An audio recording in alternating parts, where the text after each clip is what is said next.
ঢাকা থেকে আসা বন্ধুকে নিয়ে গিয়েছিলাম রাজশাহীর বিখ্যাত কালাভুনা খাওয়াতে। অ্যান্ড কালাভুনা খাওয়ার পর ওর রিয়াকশন ছিল, মনটা আমার একদম উড়ুড়ু করতেছে ভাই। জুসি জুসি একটা ফ্লেভার আসতেছে ভাই।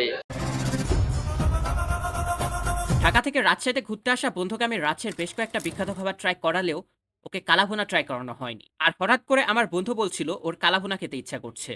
তো সে সময় আমার মাথায় আসলো একতা হোটেলের নাম। তো যেই ভাবা সেই কাজ, আমার বন্ধুকে নিয়ে চলে যায় একতা হোটেলে। একতা হোটেলের লোকেশন তো আপনারা সবাই জানেনই, এটা লোকেশন হচ্ছে কাটাখালীতে।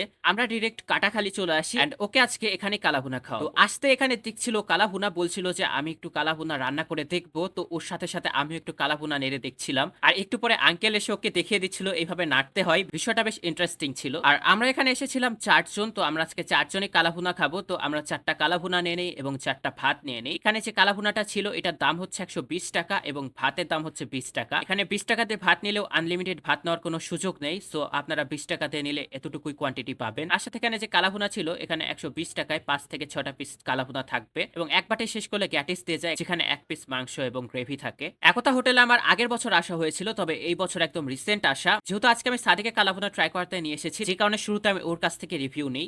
মনটা আমার একদম উড়ুড়ু করতেছে ভাই। গ্রেভিটার জন্য আরো মূলত বেশি ভালো লাগতেছে, মানে পুরো একটা স্মেল আসতেছে। আর কালাভুনা খাওয়ার পরে আমার মনে হচ্ছে ওর কাছে এক্সট্রা একটা জোশ চলে এসেছে, মানে একটু বেশি লাফালাফি করছে। আর এই জোশে ওই আমার ভ্লগে আমার কাছ থেকে ইন্টারভিউ নিচ্ছে। এখন আরাফের কাছে যাওয়া যাক। আরাফ, তুমি ভাই। তো আমাকে খেতে নিয়ে আসলে এখানে, তো তোমার কাছে কেমন লাগলো এটা? এটা ভাই আমার ব্লগ, আপনি তোমার ইন্টারভিউ vlog? নিচ্ছেন। তাও কি সমস্যা কি? তো আমি যদি বলি আমার কাছে ভালোই লাগে, আর এখানকার মেইনলি গ্রেভিটার সাথে খাইতে অনেক বেশি মজা লাগে। হুম, গ্রেভিটা আসলে এত মশলা একটা ফ্লেভার, তার সাথে অনেকক্ষণ ধরে ভাজা হয়েছে যে কারণে স্মোকি একটা ফ্লেভার, সবকিছু মিলে একদম পারফেক্ট। আসলে ভাই, আর ভাই জুসি জুসি একটা ফ্লেভার আসতেছে ভাই। আর সাথে একটু স্মোকি আসতেছে। এখন আমি রৌদ্রকে জিজ্ঞেস করব, আমার কাকা। ভাই, আপনি তো রাজশাহীতে থাকেন ভাই, আপনার রিভিউটা একটু জানতে চাচ্ছি আমি। বহুদিন থেকে খাচ্ছি, সে আগের টেস্ট, আগের মতো স্বাদ, নতুন করে বলার কিছু নাই, যারা খায় তারা জানে কেমন। এটা কি আপনাদের কাছে, আপনি কি প্রায় সময় খান এটা? জি। আপনি কি প্রায় সময় খান এটা? হ্যাঁ, এটা প্রায় সময়ই খাই। কেমন লাগে? ভালোই লাগে, আসলে ভালো লাগে। খাওয়া দাওয়া শেষ করে বিল দিয়ে আমরা ডিরেক্ট চলে আসি কাটাখালী থেকে বিনোদপুরে, এখানকার ফেমাস লাচ্ছি ট্রাই করানোর জন্য। রাইট না, আমরা চলে আসছি লাচ্ছি খেতে, আর সাদি খাচ্ছে লাচ্ছি, আমি খাচ্ছি না। তো সাদি, এটা মাত্র 25 টাকায় লাচ্ছি, কেমন লাগছে তুমি বলো? আমি মূলত ঢাকায়, তো ঢাকার টিএসসির দিকে আমি লাচ্ছিগুলা খাই 25 টাকা সেম।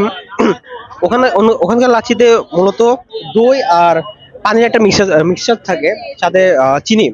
কিন্তু এখানকার লাচ্ছিতে আমি কুলফি মালাইয়ের মানে টেস্টটা পাচ্ছি। ঢাকার ভিতরে কুলফি মালাই বিখ্যাত, নূর মোহাম্মদ না কার জানি কুলফি মালাই, তার মানে ওরকম অথেন্টিক একটা টেস্ট পাচ্ছি।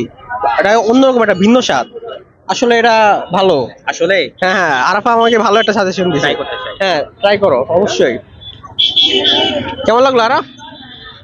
ড্যাম। সো এই ছিল আজকের ভিডিও, দেখা হচ্ছে নেক্সট কোনো ভিডিওতে। আজকের মতো এ পর্যন্তই, বাই।